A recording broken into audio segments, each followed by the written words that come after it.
السلام علیکم جی، میں مختار حسن ہوں اور آپ میرا یوٹیوب چینل دیکھ رہے ہیں۔ پنکی نے آج ایک بڑا انکشاف کیا ہے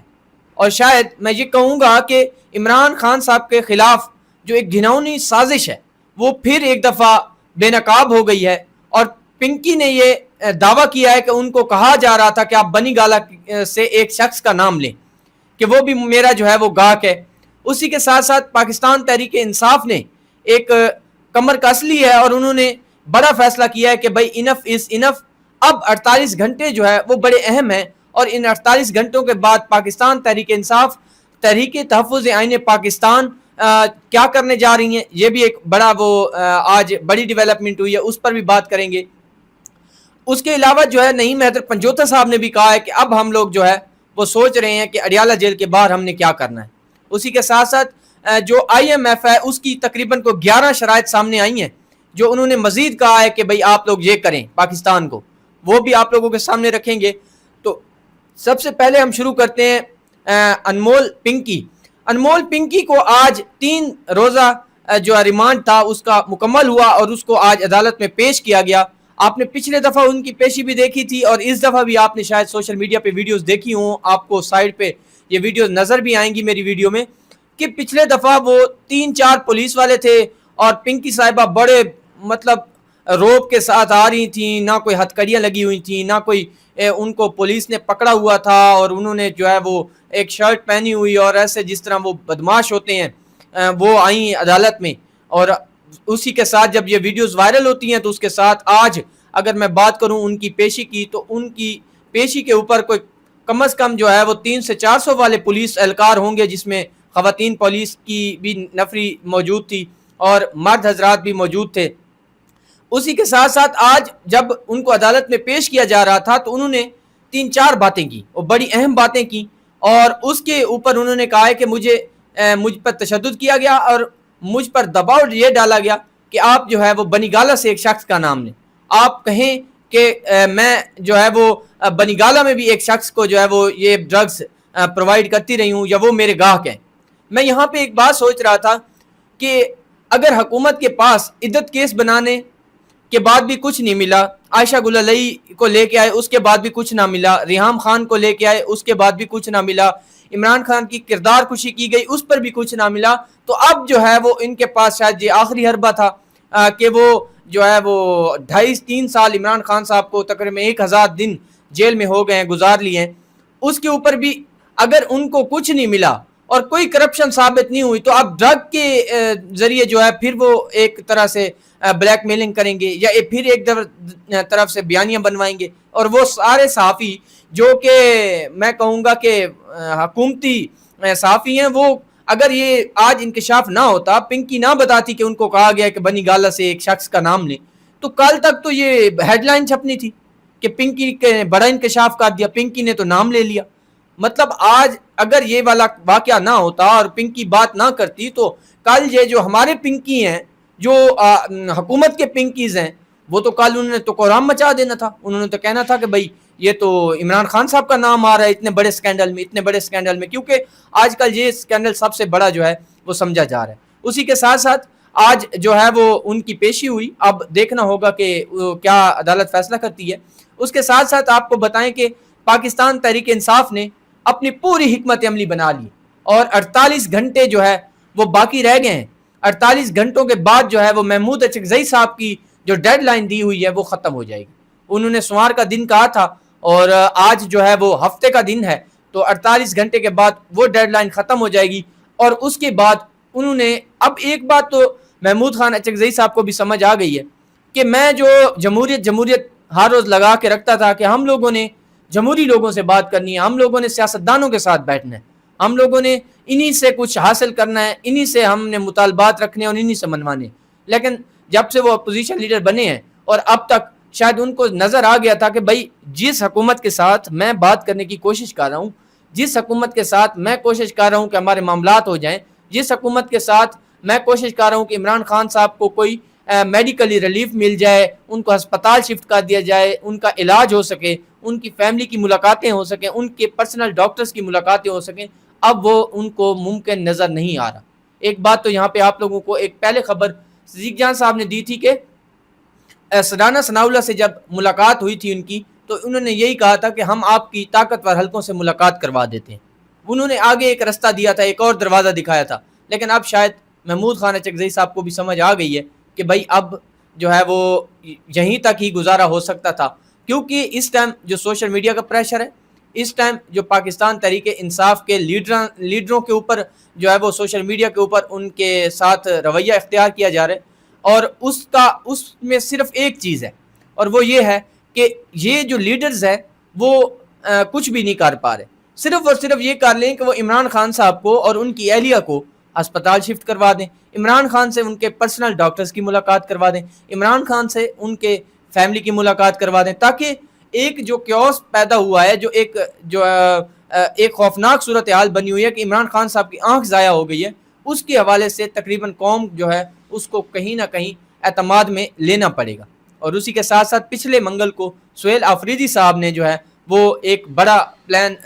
کہا تھا ہم دیں گے, اور اگر منگل والے دن تک عمران خان صاحب کو شفٹ نہیں کیا جا سکتا, آج ہفتہ ہے, اتوار سوار اور منگل 2-3 دن تقریباً ہیں, اور 3 دن میں اگر خان صاحب کو شفٹ نہیں کیا جاتا تو کل بھی میں نے آپ کو ایک بات کہی تھی کہ سہیل آفریدی صاحب جو ہے اس دفعہ پشاور سے اڈیالہ تک آئیں گے, اور انہوں نے پورا ٹارگٹ کیا ہوا ہے کہ اس دفعہ کم از کم 10,000 لوگ جو ہے وہ ان کے ساتھ ہو. اب یہ 10,000 لوگ کیسے پورے ہوں گے, یہ تو اب سہیل آفریدی صاحب سوچ رہے ہیں, ان کے ساتھ جو ہے ان کے ایم پی اے سوچ رہے ہیں, اور وہ یہی کہ یہاں جب وہ وہاں سے نکلیں گے تو ہزارہ ڈویژنز کے جتنے M N As M P As ہیں وہ ان کو جوائن کریں گے, ثوابی سے جوائن کریں گے, مردان سے جوائن کریں گے, آگے اسلام آباد سے جو ان کے ایم این ایز ہیں وہ ان کو جوائن کریں گے, پنڈی کے لوگ جو ہیں وہ ان کو جوائن کریں گے, تو وہ اس ٹارگٹ کو اچیو کرنے میں کامیاب ہو جائیں گے. اب یہ بھی سوال تھا کہ کیا ان کو روکا جائے گا, شاید جو ہے وہ ان کو کسی رستے میں تو کہیں نہ روکا جائے, لیکن اڈیالہ کے قریب جو ہے, کیونکہ پچھلے دفعہ اڈیالہ منگل والے دن جو ہے وہ ایک کرفیو کا سامان تھا, اور گھر کے دروازے تک لاک تھے, لوگ جو وہاں پہ جو رہائشی ہیں وہاں ان کے دروازے تک بند کیے ہوئے تھے, ایک پانی کی بوتل ہمیں نہیں مل رہی تھی کسی دکان سے, اور اس کے علاوہ جو ہے کھانے پینے کی کوئی چیز وہاں پہ مہیا نہیں کی گئی تھی, اور ناکے لگائے گئے تھے, اس کے ساتھ ساتھ جو ہے نا روڈز بند کیے گئے تھے, لیکن اس کے باوجود بھی کافی بڑی تعداد میں لوگ جو ہے وہ پہنچے تھے. اب پاکستان تحریک انصاف نے ایک اور جو ہے وہ ان کا پلان سامنے آیا ہے, اور وہ یہ ہے کہ اب وہ صرف اڈیالہ جیل کے باہر دھرنا نہیں دیں گے بلکہ پارلیمنٹ ہاؤس کے باہر بھی دھرنا دیں گے, اگر عمران خان کے کیسز ہائی کورٹ میں لگیں گے ادھر بھی دھرنا دیں گے, اگر سپریم کورٹ میں کیسز نہیں لگائے جاتے تو وہاں بھی دھرنا دیں گے, اور حکومت کو پوری طرح ٹف ٹائم دیں گے کہ وہ عمران خان صاحب کو شفٹ کریں, وہ عمران خان صاحب کو اڈیالہ جیل لے کے جائیں, وہ اڈیالہ جیل سے ہسپتال لے کے آئیں, اور وہاں پہ عمران خان صاحب کا پراپر علاج ہو. عمران خان صاحب جو چاہتے ہیں ان کے وہ سارے ٹیسٹ ہوں, اور ان ٹیسٹ کی رپورٹ ان کی فیملی کی موجودگی میں ان کو ملے, اور ان کا جو ایک کیوس ہے کہ بھئی عمران خان صاحب کی جو صحت ہے اس کے حوالے سے بڑی جو ہے وہ الارمنگ سچویشن بنی ہوئی ہے, اور یہ کہا جا رہا ہے کہ 85% ان کی آنکھ ضائع ہو گئی ہے, اس کے اوپر بھی بات کی جائے. اور اسی کے ساتھ ساتھ جو ہے اگر ہم بات کریں تو جو آئی ایم ایف ہے, آئی ایم ایف نے تقریباً 11 شرائط جو ہے وہ رکھی ہیں, اور انہوں نے کہا ہے کہ آپ کو گیس اور بجلی جو ہے وہ مہنگی کرنی پڑے گی, اور اس کے بعد جو ہے نا ایک چیز کی یہاں پہ ہمیں بھی سمجھ نہیں آئی کہ جو حکومت کے سیر سپاٹے ہیں اس پہ آئی ایم ایف کوئی بات نہیں کرتا,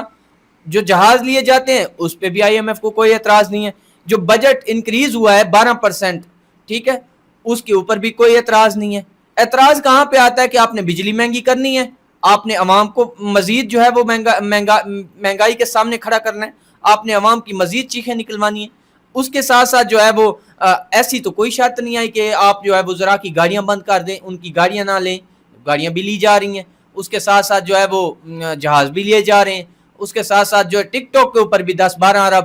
لگائے جا رہے ہیں, اس کے اوپر بھی کبھی آئی ایم ایف نے کوئی بات نہیں کی, لیکن آئی ایم ایف یہاں پہ بات کرتے ہیں کہ آپ بجلی مہنگی کر دیں, آپ پیٹرول مہنگا کر دیں, اور یہ جو ہے وہ ساری چیزیں. آئندہ مالی سال کا جو بجٹ ہے اس کے اندر ایف بی آر کو ہدف دیا گیا ہے کہ وہ 15,267 ارب روپے جو ہے وہ مقرر کیے گئے ہیں کہ وہ اکٹھا کرے گا, 15,267 ارب. اور یہ ساری صورتحال آپ لوگوں کے سامنے. اگر ایک بات اور بھی ہے, اگر ایف بی آر اپنا ہدف پورا نہیں بھی کرتا تو ہمارے پاس بہت سارے آپشنز ہیں. ہماری حکومت جو ہے وہ جو نالائق حکومت ہے جو جن کے پاس کوئی پالیسی نہیں ہے کہ عوام کو کیسے جو ہے وہ ریلیف دینا ہے، وہ عوام سے آرام سے وصول کر لیتے ہیں. آپ کے سامنے ہم ایک اس ٹائم بھی 150 تک تقریباً جو ہے وہ پیٹرولیم لیوی دے رہے ہیں. 11 مہینے کے اندر جو ٹارگٹ پورا کرنا تھا انہوں نے ٹیکس کلیکشن کا، انہوں نے 10 مہینے میں کر لیا. تو عوام کو جو ہے نا وہ تکلیف پہ تکلیف دی جا رہی ہے. آج میں ایک ویڈیو دیکھ رہا تھا جس میں ایک بزرگ شخص جو ہے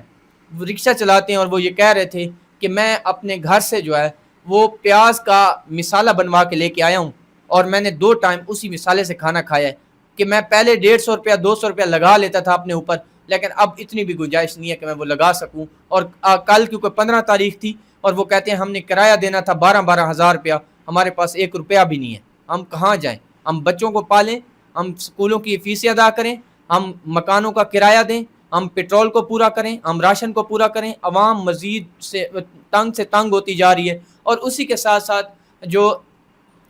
تاجر ہیں، جو کسان ہیں، انہوں نے بھی یہ اعلان کیا ہے کہ وہ 10 جون کو جو ہے وہ پنجاب اسمبلی کا گھیراؤ کریں گے. اب صورتحال جو ہے وہ مزید گمبھیر ہوتی جا رہی ہے اور یہ حکومت اس ٹائم پہ نظر نہیں آ رہی کہ آگے یہ چلے. لیکن ایک اور چیز کہ جو 28ویں ترمیم ہے اس کے اوپر ابھی جو ہے وہ چیزیں چل رہی ہیں. پیپلز پارٹی کو بھی